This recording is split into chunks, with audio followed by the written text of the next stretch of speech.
orang tua dititipkan ke panti jompo. Salah? Atau normal? Nah, Jadi ibu nggak tinggal bareng sama abang, nggak bisa tinggal bareng sama Dewi. Tria, The Talkies. Ngomongin film bersama Bayu dan Edoy. Jangan buang ibu, film terbaru Hadrah Daeng Ratu. Dia main drama lagi nih. Ya, ini Drama mendayu-dayu. masih mengikuti tren yang somehow kan sukses nih, drama tearjerker nih.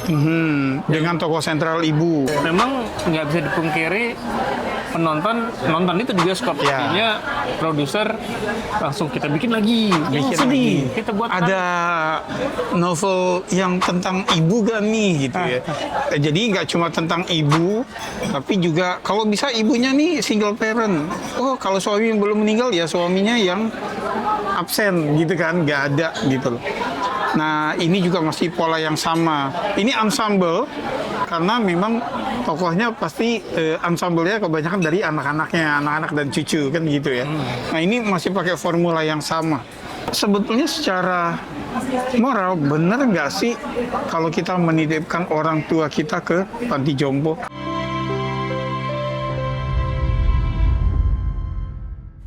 Ibu jangan dibuang kayak gitu ya, Nak. Oke, jadi film ini ceritanya udah si ibu ini Diperankan Nirina Zubir. itu sudah berada di panti jompo. Dia didatengin oleh cucunya, cewek masih SMP yang Caca ya. Caca. Ya.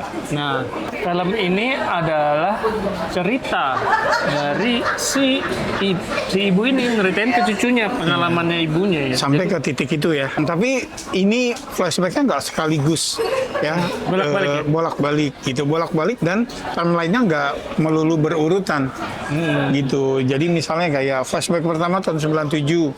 Selesai flashback kedua 96 misalnya. Bisa mundur, bisa Iya, maju. Gitu. flashback berikutnya 2016 kayak gitu.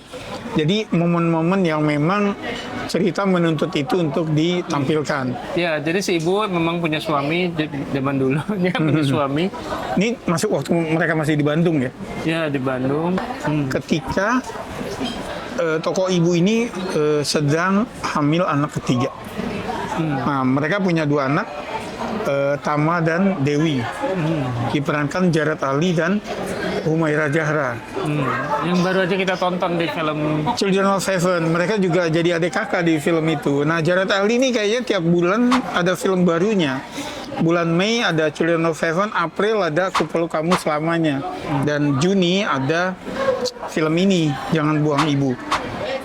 Spesialisasi jadi anak yang memang menghadapi cobaan hidup. Lemah dia jadi laki-laki. Ini kuping dipakai nggak buat dengar? Ini otaknya juga dipakai.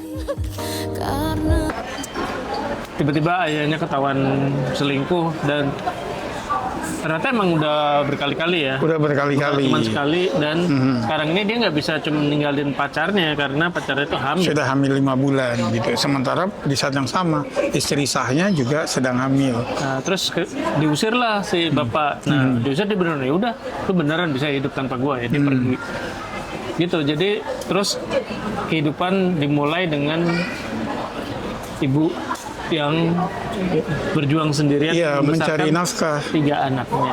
Setahun kemudian flashback lagi nih. Suaminya balik.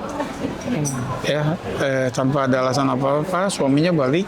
Tiba-tiba kayak yang nggak ada ini aja gitu kan Dosa. ya. Nggak ada dosa.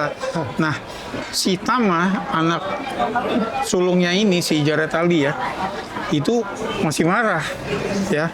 Karena emang nggak diperlakukan keras. Iya, dan dia memang di usia yang sudah paham gitu kan. Kalau adiknya kan enggak ya, si Dewi ya, jadi masih Bapak datang." manja-manja. Walaupun ada absen tetap aja disambut. Ketika si Tama marah, ibunya tuh memang yang sudah, walaupun udah disakiti segala macam tuh masih nerima gitu kan. Nah, di sini sih gue udah mulai yang capek deh. Bapak, Bu, dia nggak pantas dipanggil Bapak, Bu. Bertahun-tahun, Bu. Nggak ada kabar. Bu, kalau untuk keluarga ini apapun itu, Bu. Abang rela, tapi bukan buat dia. Itu dari dulu tuh nggak pernah berubah ya. Ibu selalu aja ngebela orang yang salah. Pokoknya kedatangan Bapak itu harus membuat si keluarga itu makin menderita. Makin menderita. Nah, Jadi kayak penonton gitu. makin bisa nangis. Ketiga anaknya ini, Tama, Dewi, dan paling bungsu itu Tria, diperankan oleh Saputra Kori, Dewi oleh Amanda Manopo. Nah ini mereka masing-masing udah punya keluarga, dan gue sebel banget nih ketika si bungsu mau nikah, dia nggak punya apa-apa, dia nikah tanpa persiapan, berani ngelamar anak orang, terus ibunya ngusulin kalau gitu nikah sederhana aja di KUA, aja. nggak mau, tapi dia nggak punya apa-apa. Dia nggak tahu diri gitu. Nggak tahu Padahal diri. Dia Dan- emang nggak pernah ngeliat ibunya yang nggak punya duit. Nah, udah gitu, statement dia ketika ngomong tentang menikah, dia bilang dia ingin jadi pria yang bertanggung jawab, nggak mau seperti bapak. Ya lu nikahnya aja kayak gini, dimulai dengan tidak bertanggung jawab gitu Ya, loh. agak- Jadi kontradiktif. ya, apakah itu karakternya dia ataukah memang penulisan skenario-nya, nggak tahu ya. Tapi itu yang ditampilkan di layar. Jadi yang kayak gitu tuh membuat gue berkali-kali ngerasa anti sama karakternya. Ya, termasuk karakter ibu yang kayaknya nggak belajar dari pengalaman gitu ya. Iya, oke, ceritanya kurang lebih gitulah. Iya. Sampai Oke. di rumah Jompo itu. Nah, lo gimana terhadap film ini? Apa ada yang lo suka? Di sini daya tarik utamanya tentu Nirina Zubir sebagai pemeran utama ibu. Jadi dia mulai dari umur 40 sampai umur 70. Itu sebetulnya daya tarik utamanya. Dan kita tahu Nirina adalah aktris yang hebat. Tapi gue somehow ngerasa karakter yang dia mainkan di sini itu yang tadi gue bilang ya, kayak orang yang nggak belajar dari pengalaman. Yang ada kita jadi sebel sama karakternya. Yang mengganggu gua adalah penggambaran karakter anak-anaknya yang pada saat udah dewasa itu, dan oke lah membuang ibunya ke panti jompo, nggak mau menyempatkan waktu ke sana. Itu bener-bener dibuat, gue nggak tahu penulisannya apakah ditujukan supaya penonton akan sebel atau sedih atau gimana, gue nggak ngerti gitu. Jadi gini, pertama, film ini sepertinya berdiri pada posisi di mana kalau lo naruh orang tua lo ke panti jompo, lo nggak melepas tanggung jawab. Sepertinya film itu berposisi pada itu. Apalagi di awal juga ada statement, ibu, Eyang dulu bisa merawat 3 orang anak, tapi sekarang Waktu ayah dulu kecil, Eyang kerja sambil ngurus 3 anak. Kenapa 3 anak gak bisa ngurus 1 ibu? jadi posisi film ini kalau menurut gue udah jelas. Ketika anak menitipkan orang tua di panti jompo, itu sesuatu yang secara moral salah. Gitu kan ya. Nah, film ini makin memperjelas lagi stance itu dengan menggambarkan bahwa anak-anak yang setelah menitipkan ibunya tuh nggak pernah datang. Iya kan? Nggak sempet lah, sibuk kerja. Kalau menurut gue sebetulnya valid sih ya orang kalau lagi kerja gitu ya. Apalagi posisi mereka kan nggak ada yang tinggi-tinggi amat gitu loh. Cuman bagi gue gini lah, gue agak kurang suka. Jadi secara film menurut gue penggarapannya bagus, eksekusinya bagus. Ya Hadradeng Ratu kan bukan orang kemarin sore. Iya. Nah, yang gue nggak suka adalah kenapa digambarkan bahwa oh ini udah menderita belum nih ibunya, kita buat sedikit lebih menderita lagi. Gimana kalau sedikit lagi kita buat menderita lagi sampai Naikin dikit volumenya di. akan lagi Iya. makin banyak deh gitu. Jadi di sini konsepnya adalah sudah jatuh tertimpa tangga pula gitu. Harus kayak gitu ya. Jadi oh ya tadi yang soal anak ya. Kita dikasih lihat memang gambaran gitu bahwa ya mereka tidak berada pada posisi yang bisa leluasa nentuin waktu mereka gitu kan ya. Sama satu lagi, inkonsistensi karakter ketika si anak-anak masih kecil dengan dewasa, ya nggak ada turning point-nya. Jadi gini, misalnya contohnya Tama adalah waktu flashback dia di usia yang udah bisa ngerti, dia ngeliat sendiri perjuangan ibunya. Nah, Orang tapi yang harusnya paling mengerti. paling mengerti, tapi begitu pas udah dewasa dia yang paling nggak sempet gitu kan ya. Nah, di tengah-tengah kita nggak dikasih lihat turning point-nya dia. Kenapa sampai kayak gitu? Sebaliknya Dewi yang waktu kecil itu nempel banget sama bapaknya, ya. Waktu dewasa dia justru yang paling peduli sama ibunya. Gak ada turning point-nya juga, gitu loh di film ini ya. Gitu loh. Apa yang bikin dia switch gitu loh? Loh, apalagi? Nah, tadi Bayu bilang secara produksi itu memang kompeten. Gue termasuk yang agak kurang setuju gitu kan ya.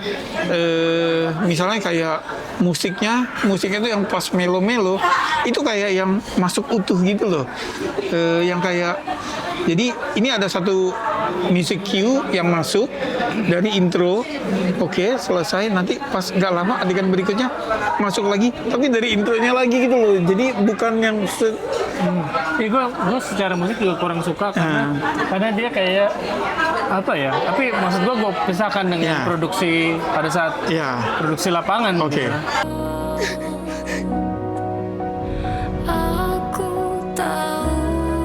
Maafin ibu ya, nak. Oke, itulah. So, verdict, skor. Skor gue masih lihat ya ini tergarap dengan baik dan aja sih gue kasih passing grade 6,5. Wah, gue nggak bisa ya. Jadi capek sekali nonton film ini. Jadi karakter itu kalau menurut gue one dimensional, ya, satu dimensi yang udah begitu aja gitu kan. Terus juga kalau dibilang karakter arc nggak ada kayaknya di sini karakter arc gitu ya.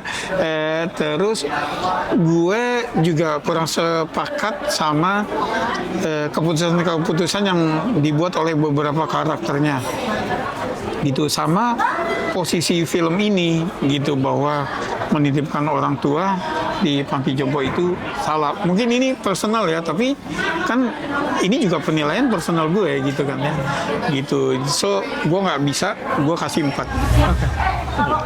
Gimana kalian yang nonton film ini? Kan udah rame ya kayaknya ya yang nonton, terus maksudnya pre-sale-nya juga rame, special screening-nya juga tadi kita lihat ya rame banget ya, Bay.